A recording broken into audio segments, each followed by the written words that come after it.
নমস্কার, আমি ডক্টর তনুকা দাশগুপ্ত। আমি পেশায় গাইনোকোলজিস্ট অ্যান্ড অবস্টেট্রিশিয়ান, মানে আমি মহিলা এবং প্রসূতি বিশেষজ্ঞ। আমি পিয়ারলেস হসপিটালের সঙ্গে অ্যাটাচড এবং আরও কিছু হসপিটালের সঙ্গে অ্যাটাচড, যেখানে আমি পেশেন্টদের দেখে থাকি এবং অপারেশনও করে থাকি। আজকে আমরা প্রেগনেন্সি আর ভ্যাকসিনেশন নিয়ে কথা বলবো। আমরা যখন পেশেন্ট দেখি আউটডোরে, তখন প্রায়ই আমাদের একটা কোয়েশ্চেন ফেস করতে হয়, সেটা হচ্ছে ডাক্তারবাবু টিটেনাস দেবেন না প্রেগনেন্সির একদম শুরু থেকে। আমাদের এটাই বলার বিষয় বা আলোচ্য বিষয় যে প্রেগনেন্সিতে অবশ্যই ভ্যাকসিনেশন দেবো। In fact I am very happy যে পেশেন্টরা এখন এতটাই অ্যাওয়্যার যে আমাদের একটা ইনজেকশন প্রেগনেন্সির সময় নিতে হবে। তো আজকে আমার টপিক এটাই যে আমরা কী কী ভ্যাকসিন প্রেগনেন্সিতে রেকমেন্ড করে থাকি। প্রাথমিকভাবে আমরা সবাই জানি টিটেনাস ভ্যাকসিন নিতে হবে। ইউজুয়ালি আজকালকার দিনে আমরা যেটা প্রেফার করি সেটা হচ্ছে Tdap ভ্যাকসিন দিতে। তার মধ্যে 3 in 1, মানে ডিপথেরিয়া, পার্টুসিস, টিটেনাস তিনটেই কাভার হয়ে যায়। তাহলে কি আমরা এই ধরনের ভ্যাকসিন সাধারণত চাই যে বাচ্চা অলমোস্ট যখন ডেভেলপ হয়ে যাচ্ছে, মানে 5 মাসের পরে প্রেফার করি।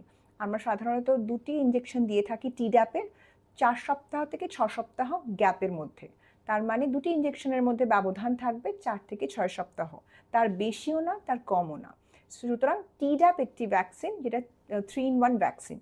এবার যদি মনে করুন কারো কাছে Tdap ভ্যাকসিনের অ্যাক্সেস নেই, তারা মিনিমাম টিটেনাসটুকু নিতে পারেন।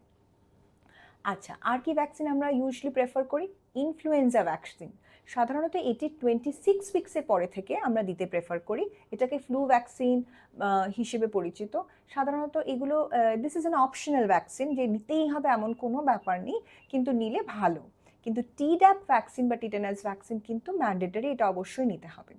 এবার যুক্তি কি যে প্রথমেই আমরা যারা প্রাইভেটে প্র্যাকটিস করি তারা কেন প্রথম থেকেই ভ্যাকসিন বলে একেবারে পেশেন্টদের বিরক্ত করি না? সেটা হচ্ছে কারণ প্রথম থেকেই ভ্যাকসিন দেওয়ার প্রয়োজনীয়তা থাকে না।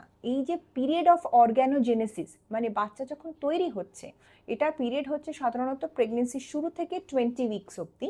তারপরে যখন ডেভেলপমেন্ট কমপ্লিট হয়ে গেল, আমরা একটা অ্যানোমালি স্ক্যান করাই। সেই স্ক্যানে বাচ্চার যদি গঠনগত ত্রুটি বা সমস্ত দিক থেকে বাচ্চা সম্পূর্ণভাবে ভালো থাকে, তখনই আমরা 23 উইকস, 28 উইকস এইভাবে ইঞ্জেকশনগুলো দিতে প্রেফার করি।